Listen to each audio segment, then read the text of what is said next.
The difference in mobility from side to side.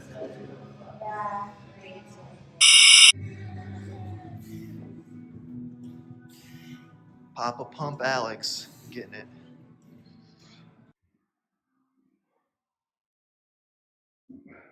Get it. I'll slow down. I mean, I have like 2 bites, but. We're not sponsored by Chobani, but he's 2 Chobanis deep. Yogurt, high protein, yummy, yummy. Yummy, yummy. I love to see some myofascial release in. Something on this side. The difference in mobility from side to side. Work on it.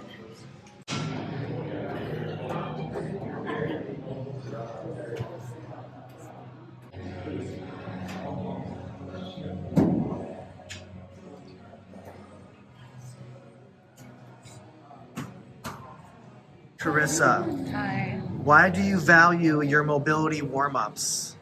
Why do I value them? I think so I can do all of my exercises better and my activities better, and so I'm not so sore all the time because I sit all day.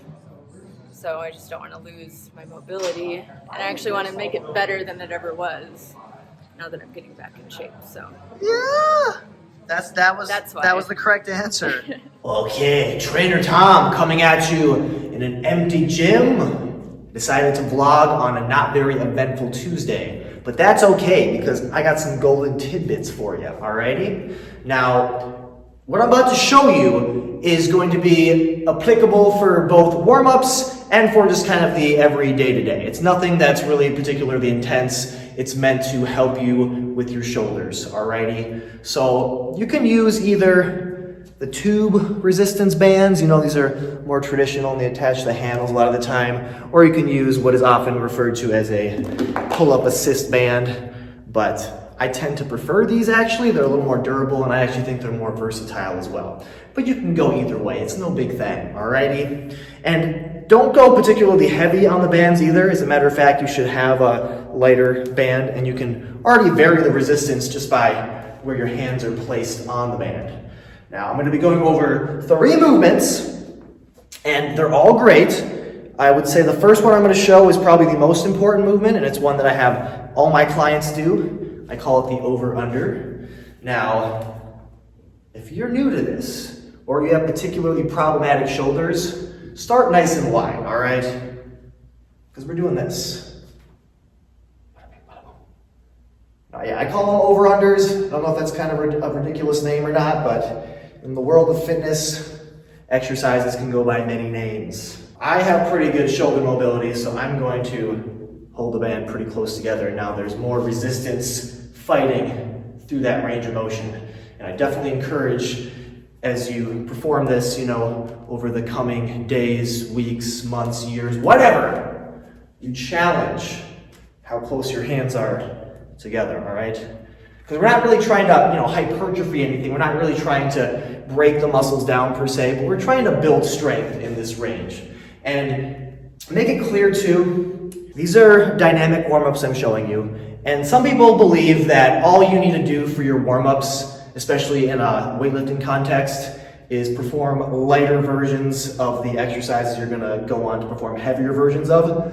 I don't agree with that personally, unless you only ever plan to, you know, end up in those very specific ranges of motion in your life. Now for all of the above, all the 3 I'm gonna show off here, I don't like to really give specific rep counts for warm-ups.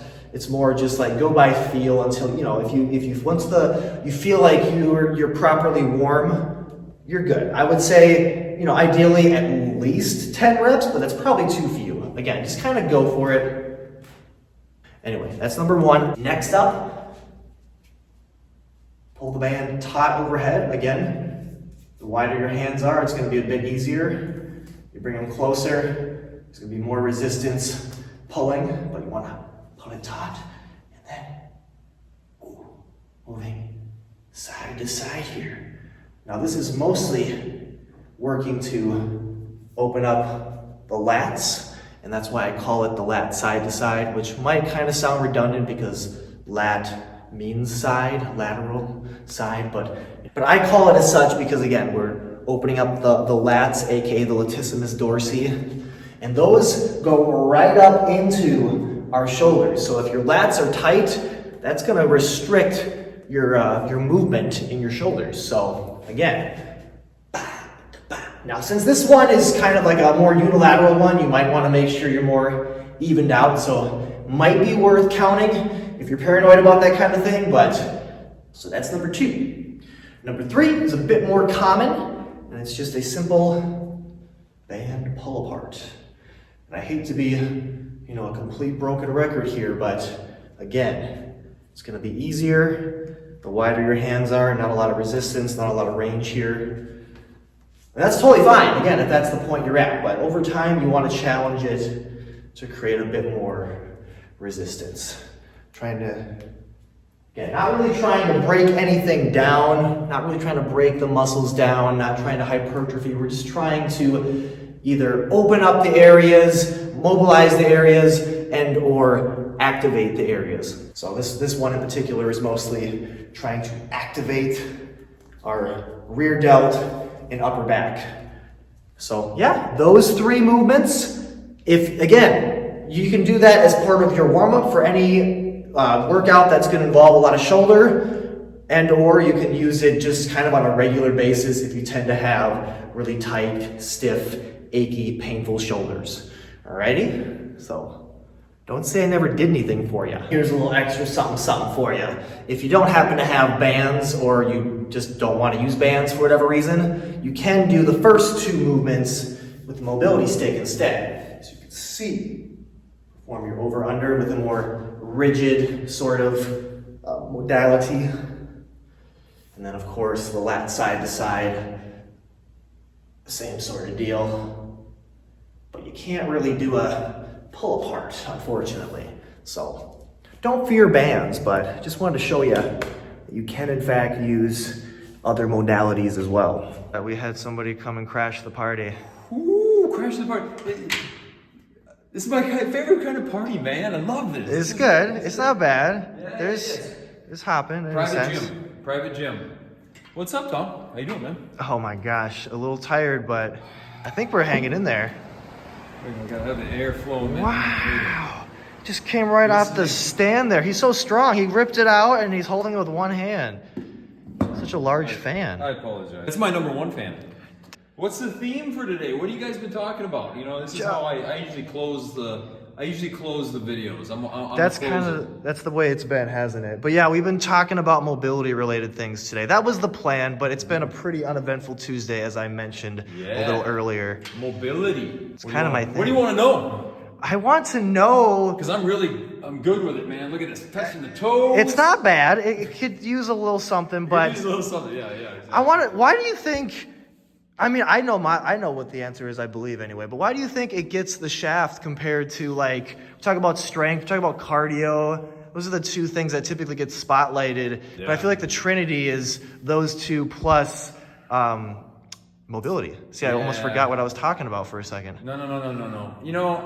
Well, because it still has that stigma of like yoga and Pilates and it's more feminine and it's more of this group, right? But we're realizing now that I'm in my 40s.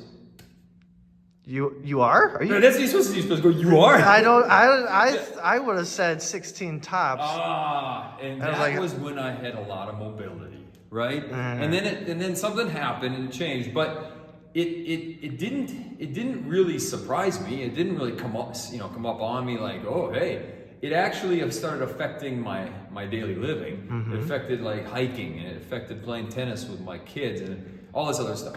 So it really does, it's funny because mobility can actually help these other areas of fitness, right? So if I do mobility training, and you and I do this together, you've showed me a lot, and you're kind of my muse when it comes to this stuff. And, so if I'm doing mobility training and I'm getting in all these positions, right, and I'm getting the knee over toe, and I'm getting, more function there, and then I start, doing a little bit of Pilates and yoga. Like, for me, mobility objectively will make you a stronger person because you're going to move better. That's the whole idea. Yeah. And in a sense, it's kind of broad too, because lifting weights is also mobility training, especially if you're moving through larger ranges of motion. Range of motion, right? Again, and that's like, it gets put in this box and it often gets neglected, but it's like, there's a lot of ways to approach mobility, and I think that they all have value. Yes. And it's just a matter of, like you kind of said, it's not even just about what you're going to do in the gym, it's daily life stuff. And that's oftentimes, honestly, where a lot of people are going to end up hurting themselves is in daily life. They're going to move this one thing and they're going to be in a range of motion they're not used to, and then range of snap. motion, but also warm up, tissue warming, tissue, blood flow. Blood flow is key. It's Blood key. is life. Blood is life. Blood is literally, that's how I look at it. Like, blood is life. We want proper blood flow. Yep. It gets rid of lactic acid. It gets rid of toxins. It clears things out, right? If you get the heart rate up, you're moving things through. Okay, so that's kind of the key. And mobility training, I'm sorry, but once I started giving up that stigma, because you got to understand, I come from the early aughts, man. Early aughts were you do not go past 90 degrees and you do not put that knee in front of the toe. No, that's bad, man. That's bad. Well, that hurt. Why? Because now I got hamstring issue and I got low back issue because I was doing squats like this with heavy weight, and I was doing bench press like this with heavy weight, and I wasn't doing that. That's the mistake that my generation made, and we're trying to erase that stigma. I'm going to give a shout out to my friend Ben Patrick, Knees Over Toes. Okay? Love Ben Patrick. The guy One of my is amazing, favorites. nicest guy ever. Text him all the time. You text him. He texts us back. He's a great guy. He gives us great information. I gotta say, he went against the grain at the time, but we're all doing it now, man. I just met with sports PT yesterday with my son, Allie over at Tria. Brilliant. Loves knees over toes, right? Loves the blade X. Loves doing the wedge, the squat wedge. Loves doing the Nordic curls. Okay, they work on power. They work on back to sport. Okay, they work on balance. They work on agility. This is stuff you see now in the physical therapy world as well. She's all about mobility, all right? This is a physical therapist. So now you got mobility in physical therapy, you got mobility in the gym, you got mobility with sports, you got mobility for senior citizens. It doesn't matter. It's great to see. It's great to see. It's very functional. Absolutely, right? 100%, 100%. That was, see, now this is why he closes out the videos, because he... You know, it's my audience. Listen to all that applause. It's my It's people. deafening. It's my people. It's definitely. You're just add it later, man. You're the king of editing. I guess I could add a couple folks in the bleachers. We'll see you in episode 4. Episode 4.